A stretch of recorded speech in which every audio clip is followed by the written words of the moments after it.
ចាជំរាបសួរបងប្អូនទាំងអស់គ្នាសុខសប្បាយអរគុណចាអរគុណព្រះសម្រាប់សុខភាពនិងសុខភាពដែលព្រះអង្គតែងតែការពារដល់បងប្អូនទាំងអស់គ្នាអញ្ចឹងថ្ងៃនេះជួបជាមួយនឹងអ្នកគ្រូនៅគណិតវិទ្យាកិច្ចការថ្នាក់ទី3មេរៀនថ្ងៃនេះគឺយើងរៀនពីមេរៀនទី1ចំនួនដល់10000អញ្ចឹងថ្ងៃនេះអ្នកគ្រូចង់បង្រៀនកូនពីការស្ដាប់តម្លៃលេខតាមតុងអញ្ចឹងអ្នកគ្រូមានលំហាត់ចំនួន2ចាចំណុចកគឺ9778ចំណុចខ7548អញ្ចឹងយើងត្រូវថ្ងៃនេះយើងរៀនពីការប្រាប់តម្លៃលេខតាមតុងតើអញ្ចឹងអ្នកគ្រូមាន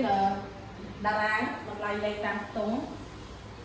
ដែលគ្រូមានតុងពាន់តុងរយតុង10និងតុងរាយចាអញ្ចឹងយើងត្រូវសរសេរលេខតាម4នេះនៅតាមតុងរបស់វាតើឥឡូវយើងមើលចាប់តាមពីលេខ8ចាអញ្ចឹងលេខ8នៅតុងអីចានៅតុងរាយអញ្ចឹងយើងសរសេរលេខ8ណាបន្ទាប់មកលេខ7នៅតុងអីដែរចានៅតុង10អញ្ចឹងយើងសរសេរលេខ7នៅតុង10លេខ7នៅតុងអីទៅ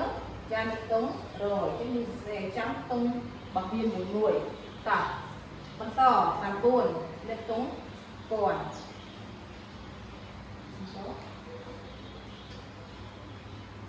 ចាអញ្ចឹងយើងអានថា9775 ឥឡូវយើងមើលលេខ8នៅតុងរាយតម្លៃវាស្មើនឹងឧស្សាហកម្មលេខ8នៅតុងរាយគឺតម្លៃស្មើនឹងអ្នកឧស្សាហកម្មគាត់មិនសិនចាលេខ8នៅតុងរាយតម្លៃស្មើប៉ុន្មាន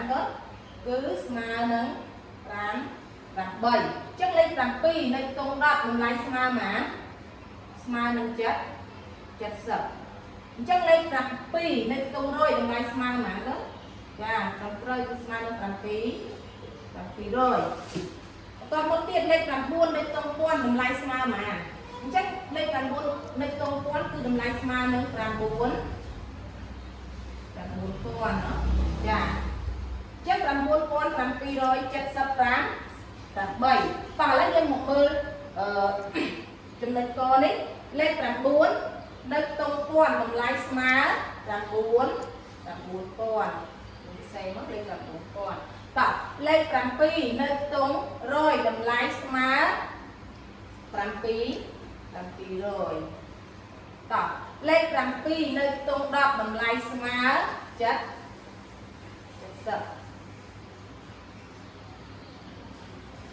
លេខ8នៅតុងរាយតម្លៃស្មើ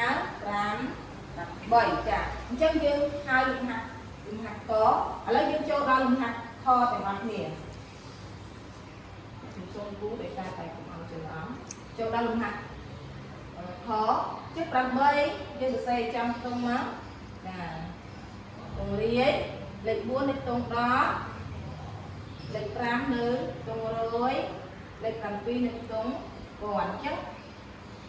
យើងបានយើងអានមក7540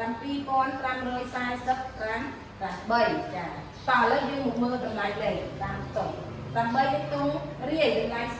ស្មើនឹង5 3តោះសំដៅលេខ4នៅតុង10តម្លៃស្មើនឹង40លេខ5នៅតុង100តម្លៃស្មើនឹង500លេខ7នៅតុងពាន់តម្លៃស្មើនឹង7000តោះឥឡូវយើងមកមើលខាងតម្លៃលេខរបស់យើងចំណុចខលេខ7នៅតុងពាន់តម្លៃស្មើនឹង7000តោះលេខ5នៅតុង100តម្លៃស្មើនឹង500លេខ4នៅតុង10តម្លៃស្មើនឹង40លេខ8នៅតុងរាយតម្លៃស្មើនឹង8ចាអញ្ចឹង